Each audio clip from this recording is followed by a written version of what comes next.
आइए सिद्धि स्थान के तीसरे अध्याय में प्रवेश करते हैं। इस अध्याय का नाम बस्ति सूत्रियाम सिद्धि है। यहाँ एक बात और बता देता हूँ आपको कि यदि आप लेक्चर सुन रहे हैं,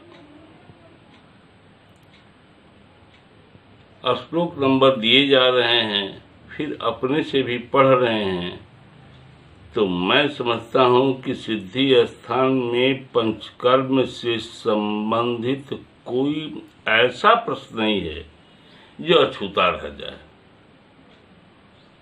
इस पर ध्यान देना चाहिए। और बिना पंचकर्म की चिकित्सा संभव नहीं है। इस चिकित्सा का नाम आशुकारी चिकित्सा है। पंचकर्म चिकित्सा आयुर्वेद की आशुकारी चिकित्सा है, जिसका ज्ञान होना आवश्यक है। आइए देखिए तीसरे श्लोक को। कृतक्षणम शैलवरस्य रम्ये स्थितम धनेशाय तनस्य पार्श्वे। धनेशाय का अर्थ यहाँ कुबेर है। जहाँ कुबेर का घर है उसके बगल में, ये अर्थ है। महर्षि संगैर्वृतम अग्निवेशा पुनर्वसुम प्रांजलिर अन्वपृच्छत। और वहाँ अपने शिष्यों के साथ महर्षि पुनर्वसु हैं। अग्निवेश के द्वारा वहाँ उनसे हाथ जोड़ करके प्रश्न किया जा रहा है। देखिए चौथा और पांचवा श्लोक। यह प्रश्न है, बस्तिर नरेभ्य किम अपेक्षारता स्यात् सिद्धिम किम अयमस्य नेत्रम कीदृश प्रमाणाकृति किं गुणं च केभ्यश्च किं योनिगुणश्च वस्ति निरूकल्पः प्रणिधान मात्रा स्नेहस्य का वा सैन्य विधि का के वस्तया के सुहिता इतीदम सुप्तोत्रम प्राह बचो महर्षि।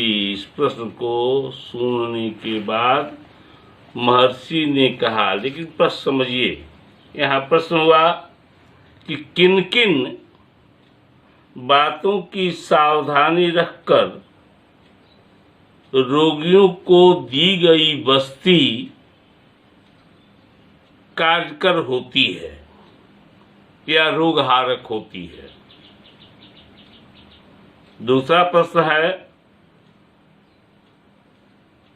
बस्ती का नेत्र। नेत्र का अर्थ यहाँ आप नली समझ लीजिए। किस धातु आदि से बनाया जाना चाहिए। तीसरा प्रश्न है, नेत्र का अर्थ यहाँ नली ही लेते चलिए। नेत्र का अर्थ यहाँ नली है। नली का प्रमाण अर्थात लंबाई चौड़ाई और आकृति का अर्थ स्वरूप है, कैसी होनी चाहिए और उसमें कौन कौन गुण होने चाहिए। पिंगा गुणा लिखा हुआ है। किन किन, चौथा प्रश्न, किन किन व्यक्तियों के लिए किस योनि और किस गुण वाली बस्ती हितकर होती है। पांचवा, निरूह बस्ती की कल्पना कैसे की जाती है? छठा प्रश्न, निधिव बस्ती लगाने की मात्रा क्या है? सातवां प्रश्न, अनुवासन बस्ती लगाने की मात्रा क्या है? आठवां प्रश्न, बस्ती प्रयोग करते समय सोने की विधि अर्थात आसन कैसा होना चाहिए रोगी का? नौवां प्रश्न, कितनी बस्तियां होती हैं? 10वां प्रश्न, किन व्यक्तियों के लिए कौन कौन सी बस्तियां हितकर होती हैं? यह 10 प्रश्न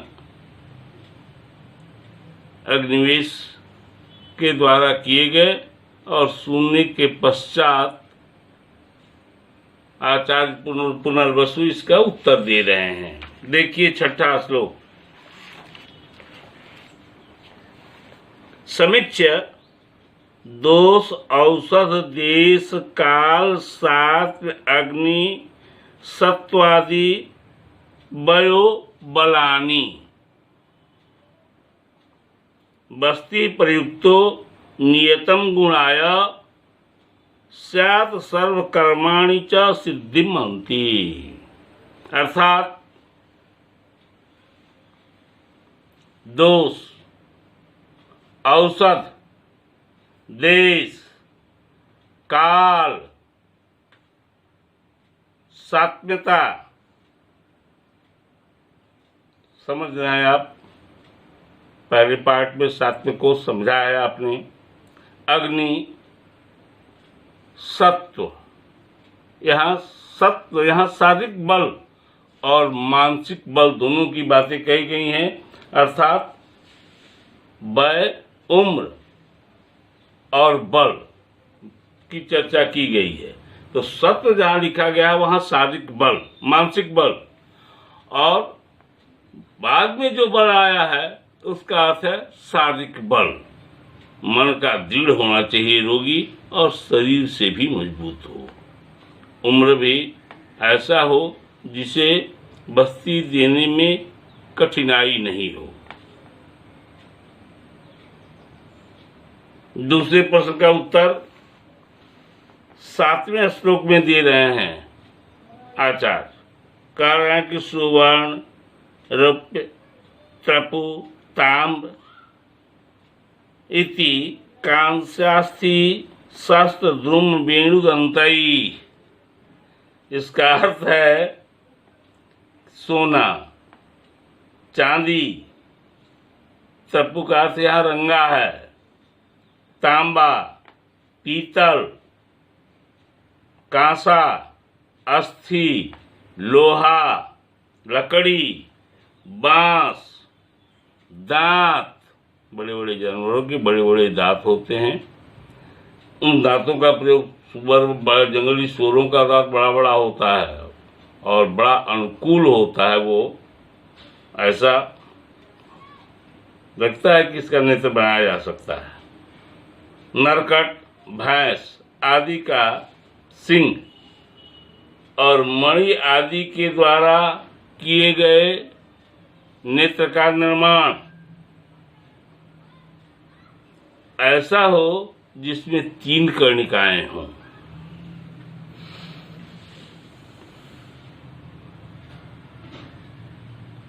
देखिए 8वां, देखिए 8वां और 9वां श्लोक, जिसमें अग्निवेश के द्वारा आचार्य पुनर्वसु से नेत्र की लंबाई चौड़ाई की बात की गई है। तीसरे प्रश्न में इन्होंने यही पूछा है। इसमें द्वादशा अष्टांगुल संहितानि षड्विसंधि 12 वर्ष जानाम अलग अलग आयु के लिए कह रहे हैं कि 6 वर्ष के बालक में 6 अंगुल लंबा नेत्र होना चाहिए। 20 वर्ष के व्यक्तियों के लिए 12 अंगुल लंबा नेत्र होना चाहिए। नेत्र का अर्थ मैं नली पहले बता चुका हूं आपको। 12 वर्ष के व्यक्तियों के लिए 8 अंगुल लंबा नेत्र होना चाहिए। 6 अंगुल की जो नली बनेगी उसका छिद्र ऐसा हो जिसमें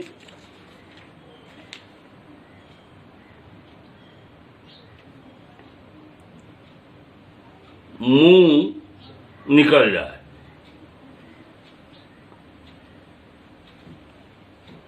बारह अंगुल की नली का छिद्र ऐसा हो जिसमें छोटा बैर जिसके नली से निकल जाए, और 8 अंगुल के नली का छिद्र ऐसा होना चाहिए जिससे मटर निकल जाए। यही प्रमाण आचार्य ने दिया है। बस्ती का नेत्र को कपड़े के बत्ती से बंद रख देना चाहिए ताकि कहीं दूसरी चीजें उस नली में नहीं जा सके, अन्यथा परेशानी बढ़ जाती है बस्ती देते समय। इसलिए आचार्य कह रहे हैं कि बस्ती का नेत्र कपड़े की बत्ती से बंद रखिए।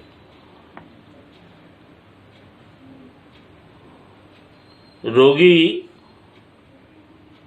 के उम्र के अनुसार उस व्यक्ति के अंगूठे के मोटाई के, ध्यान दीजिएगा क्या कह रहे हैं आचार्य, यथा वयो अंगुष्ठ कनिष्ठिकाभ्याम मूलाग्र्योस्यु परिणाहवंती, अर्थात जिस व्यक्ति को बस्ती देना है उसके अंगूठे के, हाथ के अंगूठे के मोटाई के समान व नली का ऊपरी भाग, जिस भाग में बस्ती बांधी जाएगी, एवं उसके कनिष्ठिका के मोटाई के अनुसार नीचे वाला भाग होना चाहिए। अर्थात जिस व्यक्ति को बस्ती दी जाती है उस रोगी के गुदा भाग में कनिष्ठिका वाला भाग जो कहा गया है वह दिया जाएगा। यहाँ आचार्य अग्रभाग इसलिए कह रहे हैं कि बस्ती पूट में जो भाग बांधा जाएगा वह मोटा रहेगा। यहाँ प्रमाण आया है कि गोपुक्ष समाकृतिनी, माने बस्ती वाला नली जो है गोपुक्ष के समान हो। गोपुक्ष देखते हैं आप, वो ऊपर से मोटा और नीचे आकर के पतला हो जाता है। इसी बात को यहाँ आचार्य कह रहे हैं। बस्ती का नेत्र सीधा गोपुक्ष के समान चढ़ा उतार वाला होना चाहिए। नेत्र के अग्रभाग पर अर्थात मुख पर एक गोली रख लें, या वैसे अब तो होता नहीं है, लेकिन जब बस्ती आप भरेंगे तो आगे बात बताई जाएगी कि उसके मुख को बंद रखने की प्रथा, पहले उन्होंने बत्ती लगवाया फिर यहाँ गोली रखने की बात कर रहे हैं, तो लोग अंगूठा ही रखे रहते हैं।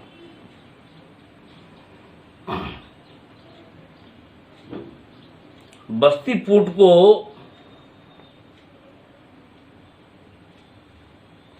यह ध्यान रखना चाहिए कि नेत्र के ऊपर, कर्णिकाओं की बात आ रही है यहाँ, नेत्र के ऊपर वाले हिस्से में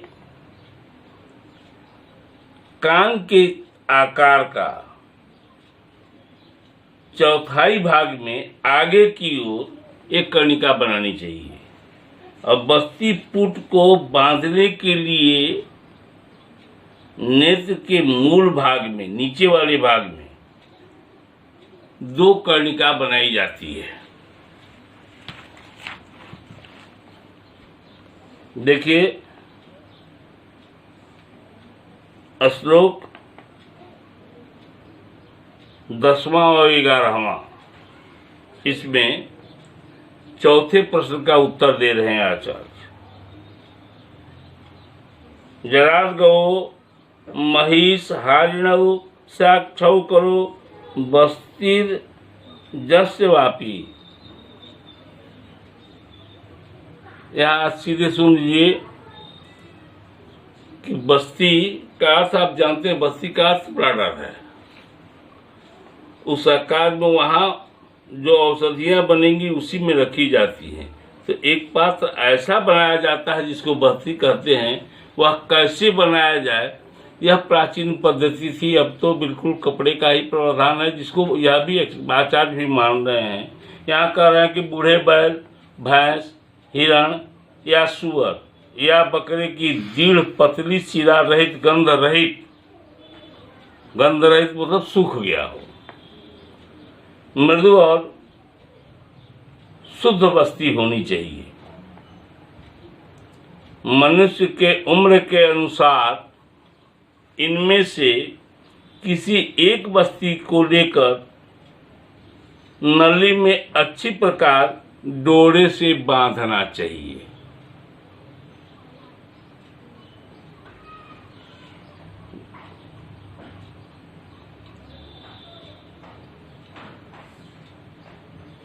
यह लेकिन वहीं पे 12 के अर्ध श्लोक में फिर कह रहे हैं कि यदि ऊपर बताए हुए पशुओं का मूत्राशय न मिल सके, ये साफ कह रहे हैं कि बस्तिर लाभे पल्वजो गलोवा साद अंग 12 सुघना पटोबा। सुघना पटोबा शब्द बोल दिया आचार्य ने। कह रहे हैं कि यदि ऊपर जो मैंने बताया इनकी बस्तियां नहीं मिले तो एक पल्लव पक्षी होता है, जलीय पक्षी उसको कहते हैं, उसकी बस्ती ले सकते हैं। यदि वह भी नहीं हो तो बकरा, चमगादड़ के चमड़े का प्रयोग कर सकते हैं। वहां भी दिक्कत आ रही हो तो कपड़ा का थैला बना करके, मोटे कपड़े का थैला बना करके उसका उपयोग किया जाए। आइए 12वें श्लोक का आधा लास्ट लाइन और 13वें श्लोक के आधे श्लोक की चर्चा आचार्य कर रहे हैं। इसमें 5वें प्रश्न का उत्तर है। स्थापना पुरुषम विधिज्ञ समीक्षा पुण्य अहनि शुक्ल पक्षे प्रशस्त नक्षत्र मुहूर्त योगे जीर्णाष्टमेका अग्रक्रमेत। बस्ती देने की विधि को जानने वाले चिकित्सक को चाहिए कि निरूह बस्ती देने योग्य रोगी को देखकर उसमें दोष, बल, उम्र आदि भली प्रकार विचार कर मुहूर्त और नक्षत्र की बात आचार्य के द्वारा कही जा रही है कि पक्ष जो हो वो शुक्ल पक्ष हो, दिन जो हो शुभ दिन हो, शुभ नक्षत्र हो, शुभ मुहूर्त हो और योग भी शुभ हो। इनके रहने पर तथा रोगी का पहले से खाया हुआ आहार पच गया हो, साथ में मन में छटपटाहट नहीं हो, मन भी एकाग्र हो उसका कि नहीं हम कर्म कराने जा रहे हैं, चिकित्सक हमारे कर रहे हैं, सब कुछ ठीक होगा। रोगी मनोबली हो, नहीं हो तो आश्वासन देकर के मनोबली करता है चिकित्सक। यहाँ करके उसका मन भी एकाग्र हो, नहीं नहीं तो ये कुछ नहीं होगा, आपका रोग ठीक हो जाएगा, हम हैं ना, इस तरह से चिकित्सक वहाँ आश्वासन देता है, तब रोगी मनोबली हो। उसे निरूह बस्ती देना चाहिए।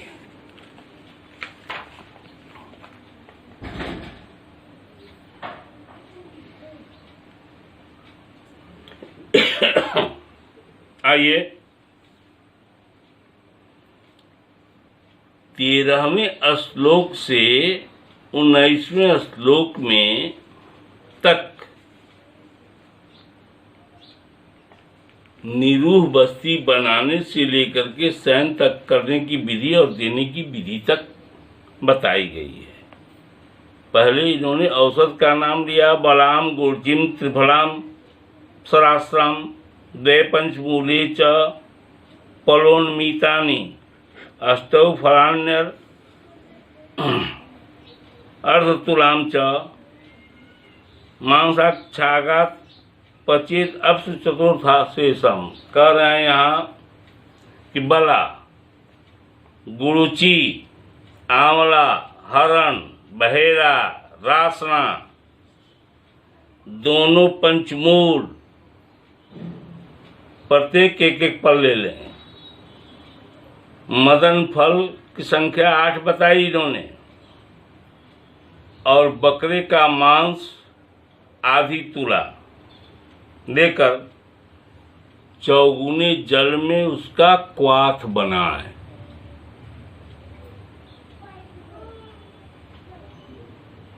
चतुर्थांश जब शेष बचे तो उसे उतार लें।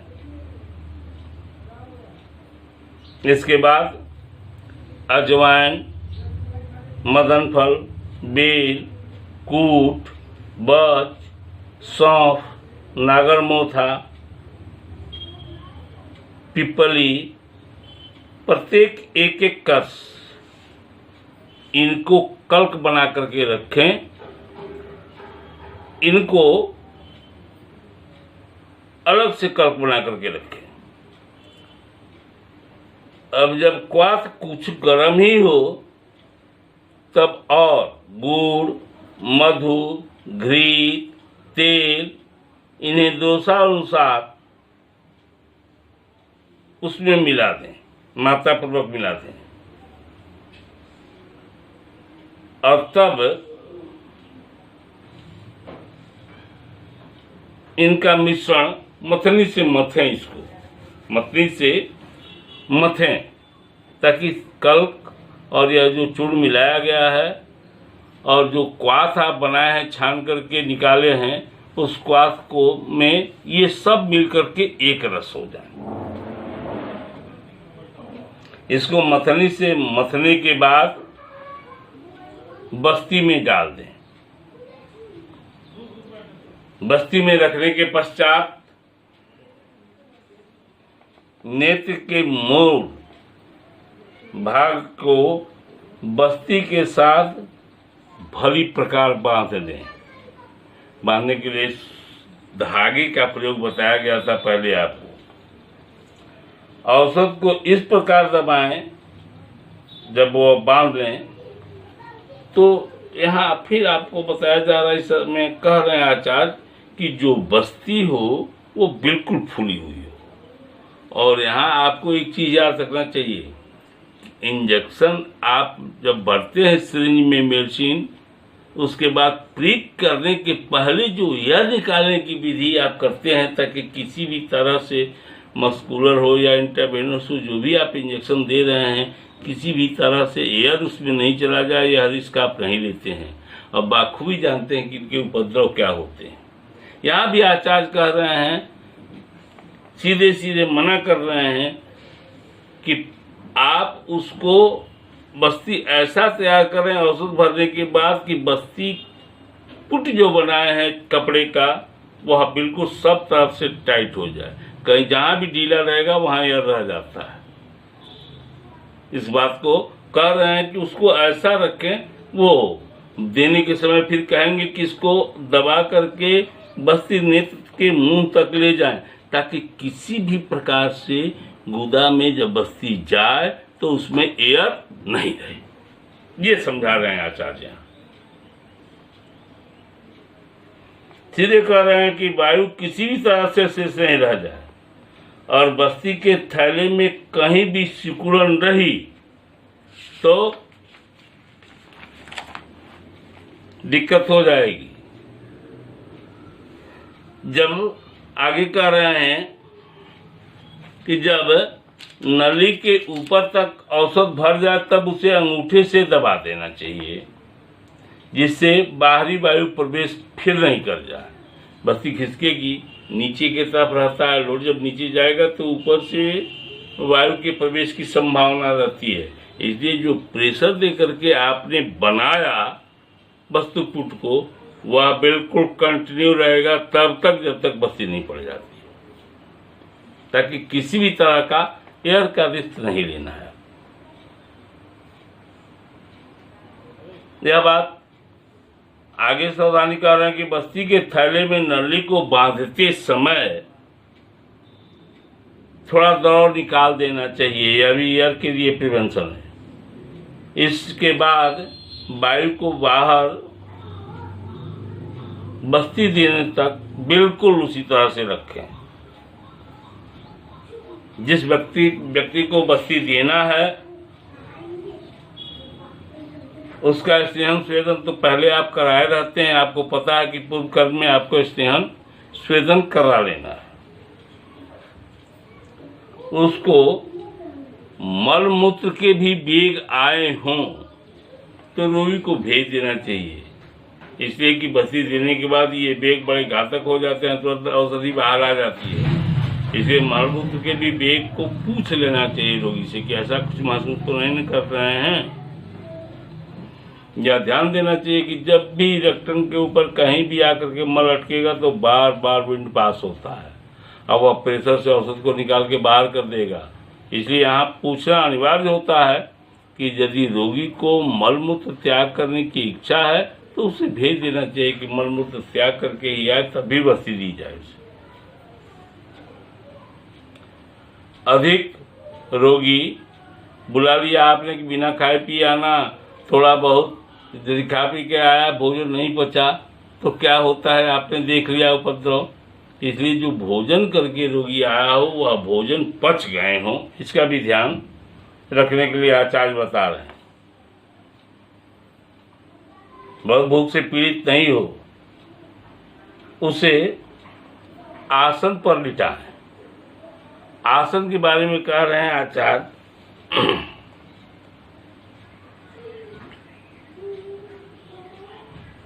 कृतमूत्र बीटकम न अति क्षुधार्थम, जिसको सुना आपने कि उसको भूख नहीं लगी हो या खाया हुआ भोजन पच गया हो।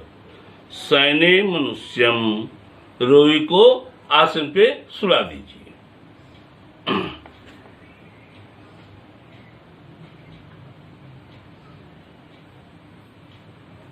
यहाँ देखिए 57वें श्लोक के लास्ट लाइन में कह रहे हैं आचार्य कि वह आसन ऐसा हो कि सिर की तरफ थोड़ा नीचा हो और पैर की तरफ थोड़ा सा ऊंचा रहना चाहिए। ऐसे आसन पर लेटा दें। फिर कह रहे हैं कि आसन पर लेटाने पे यह ध्यान रखना है कि रोगी का बायां पैर करवट, रोगी बायां करवट लेटे, रोगी का बायां पैर बिल्कुल सीधा हो और दाहिना पैर ऊपर की ओर उठा हुआ हो। यह शयन की विधि बता रहे हैं।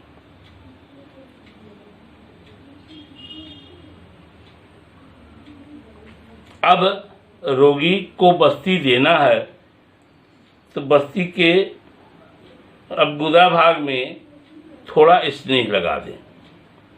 बस्ती आपकी तैयार हो गई, रोगी आसन में लेट गया, अब तो गुदा में बस्ती देनी है, इसलिए गुदा भाग में थोड़ा सा स्नेह लगा दें और नली को सीधे पृष्ठवंश की दिशा में पुश करें।